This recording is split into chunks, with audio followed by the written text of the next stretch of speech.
Coming up in church, my mom's side was more so on the singing side. My dad's side of the family was more so on the musical, playing instrument side. So when I was like 4 years old, man, I remember my granddad used to, he used to make me these drumsticks, and then they finally bought me a drum set, and I played the drum set. And we had a drummer at the church, name was Willie Joyner Jr., and he was the church drummer, but they bought me a miniature set and set my drum set beside him. And I would play drums with him during service when I was little. I had a brother, Stephenson. He was a drummer as well. He was a lefty. And when he seen that I had interest in playing drums, from what I was told, that he took on for me playing, him teaching me how to play, and you know, me being a little serious and him being serious about me doing it. And man, for years, man, from probably about the age of 5, between him and Willie Jr., man, they really pushed me and taught me the basics of playing drums. And when did you start playing bass? I took interest in playing the bass guitar when I was probably around about, I took interest in playing bass guitar when I was around about 12. I mean, it was just, it felt like it was what helped carry music, you know, as far as the low tone and you know, it was just the meat and the beef and one of the most important instruments on whatever platform it's played on.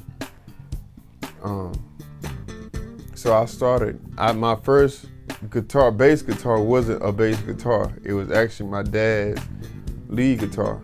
And I remember I took all his strings off his guitar and I put all E strings up there so I could have a lower end octave on the guitar, because it was the closest thing I had to a bass guitar. Probably I'd say 13 or 14 when I started taking bass serious and I really wanted the bass, and my dad bought me a 4-string GSR Ibanez. It was red. I'll never forget it, man. He got it for me for Christmas. And I was like 13 when he bought that bass. Would you say he's the reason you wanted to play? My dad is one of the main reasons that I wanted to play bass, because he knew that I wanted to play bass that bad, so he bought me a bass.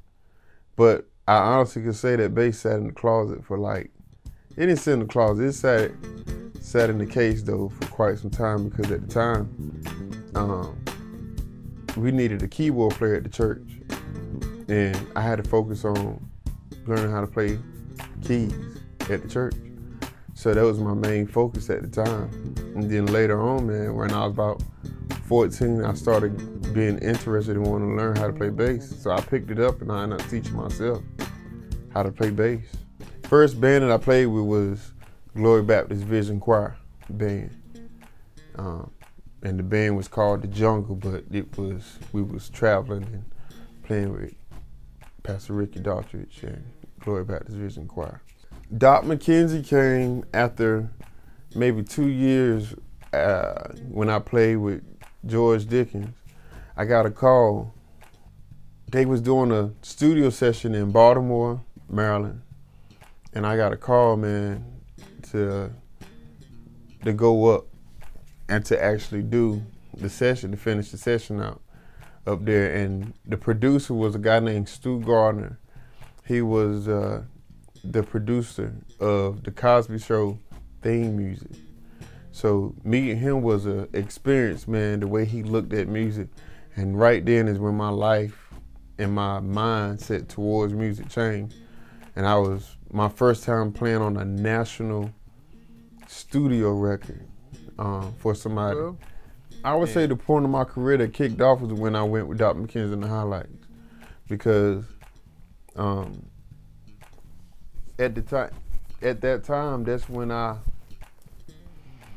that's when I began to build a sound for myself and apply it to whatever band that I played with, man. Doc McKenzie himself, man, is a man of wisdom, and his knowledge of music, his look on music is totally different from his approach of it, man. It's different.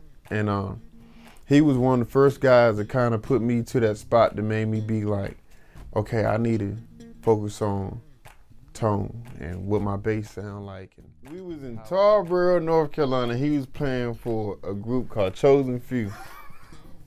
Dude had on the longest suit coat I ever seen in my life, and he had a bass. Was it purple?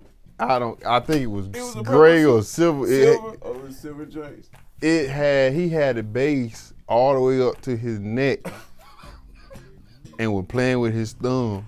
Yo, man, get out of And here. the whole time, like, man, this dude right here is so stupid.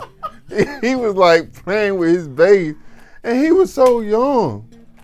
Like he was playing like he was old, man. I mean, the suit jacket literally came down to his ankle. First time I seen him play though was back in the day, man. Used to be a lot of quartet, community quartet shows at South Greenville School. Oh, And like, yo, like being at South Greenville School, like you didn't make it to that situation for a program, what we call a program. Like you didn't make it there if you wasn't like dope. You get what I'm saying? Like it was all the hard hitters, yo. So yeah, so what happened was, man, he pulled up. At that time, my mom had a group or whatever, and they was smashing. It was a pretty good group. They was smashing. Man, I seen Chris come on the stage, man. Bruh he had a blue robe. You know, a guy we all looked up to growing up too. His name was Big T. Big T. I had to beg him first. Yo, had to beg him to use it, so when he plugged in, man, that bass was so light. The bass ain't had no bass. None. So everybody was like, yo, man, turn your bass up. But when he started playing, he was straight. I mean, when he started playing, he was straight. He was like, okay, he doing his thing. He just, it ain't got no bass. So, Yeah. Oh my God. I was always the one that got vandalized because they would go after sound check. We done did a whole sound check and everything, and somebody just go and take my bass and just decide they want to detune my bass. Either that, man, or just like on the amp, just turn all the knobs to 12 o'clock, man. Yep. I used to mess with Tank all the time because I used to go and take all his cymbal stands and raise them up high as they can go. Oh man, like Bobo, them boys be up like way up there, yo. He used to be so mad, yo. Yeah. Professionally, man, musicians, producers, singers, have integrity. Have integrity, man. It ain't always about you.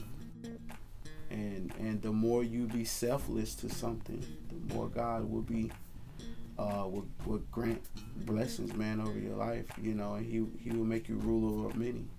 You know. So Put God first. You put God first, you can do anything through Christ that strengthens you. That's just gonna be my go-to, man. Like first, before I make any decisions, like the decision I made to come to Florida, I had to talk to God about it.